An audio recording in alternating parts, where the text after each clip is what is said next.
Has the United States ever bombed its own citizens? It may seem impossible, but it occurred at least twice in American history, with one instance taking place in 1921. As West Virginians, you might be aware of the Battle of Blair Mountain, during which the U.S. Army bombed miners. However, you may not know that earlier that summer they also dropped bombs on an all-black neighborhood in Tulsa, Oklahoma, during what is now referred to as the Tulsa Race Massacre. What factors in this country led to this level of unrest and violence? In both instances, state and federal government unleashed violence against their own citizens. While these narratives are shocking, they largely remain forgotten on a national scale. What does this tell us about the lengths to which the government will go to suppress uprisings, and what does it reveal about the history of racial and social struggles in American history?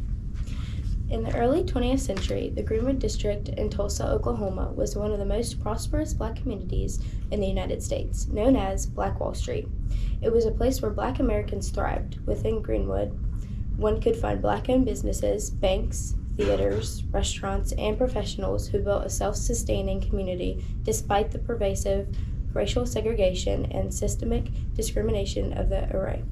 For many, Greenwood symbolized the American dream, a place where African Americans could succeed and forge a future of their own making. However, that dream was violently shattered on May 31st and June 1st in 1921. In just a few hours, the very fabric of this thriving community was shattered. It one of the deadliest incidents of racial violence in American history, the Tulsa Race Massacre. The tragic series of events began with a false accusation. Mr. Rowland, a 19-year-old black man, was accused of assaulting a white woman named Sarah Page in an elevator. In truth, Rowland had tripped, causing Page to scream in alarm. However, fueled by racial prejudice and unfounded rumors, the accusation was quickly amplified, leading a mob of white residents to gather outside the courthouse demanding Rowland's lynching.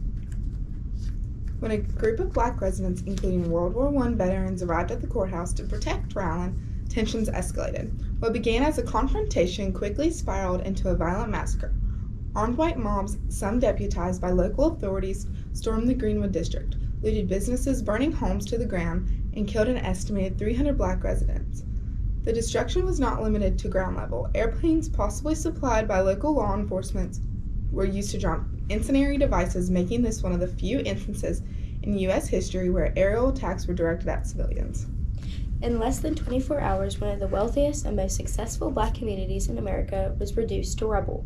The survivors, many of whom lost everything they had worked their entire lives to accumulate, were left without shelter or basic resources.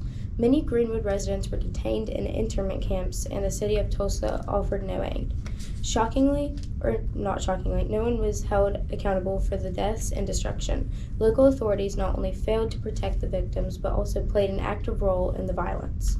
For decades, the massacre was erased from public memory, with survivor stories ignored and the event itself buried.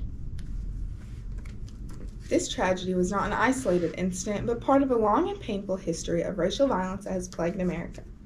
The Tulsa Race Massacre was one of many attempts to violently suppress black achievement and prosperity. However, its significance cannot be overstated. The massacre did not just destroy lives, it destroyed a community that exemplified black self-sufficiency, wealth, and resilience in a segregated society. The damage extended beyond the physical destructions of buildings. It erased a vital part of African American history. But despite the loss, the survivors of the massacre demonstrated remarkable resilience. They rebuilt their lives and fought for recognition and justice, even as the city of Tulsa and the state of Oklahoma ignored their suffering. Over time, as awareness of the massacre grew, the people of Greenwood and their descendants have continued to pursue justice, accountability, and reparations. Their perseverance is a testament to the strength of the human spirit and the ongoing fight for racial justice. Dr. Martin Luther King Jr. once said, "Injustice anywhere is a threat to justice everywhere." The events of the Tulsa Race Massacre remind us of the deep and widespread racial injustices that has plagued our nation. The massacre was just not an attack on one community, it was a threat to the very ideals of freedom, equality, and justice that this community claims to uphold. It's crucial that we remember and confront this history, not only to honor the victims, but to ensure that injustice never happens again.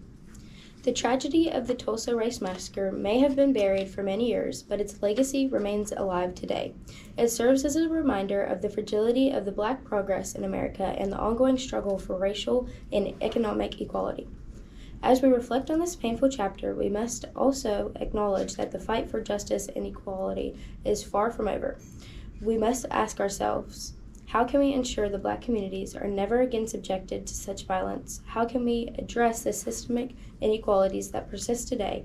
And most importantly, how can we continue the work of rebuilding as those in Greenwood did to create a future where all people, regardless of race, can thrive without fear of violence?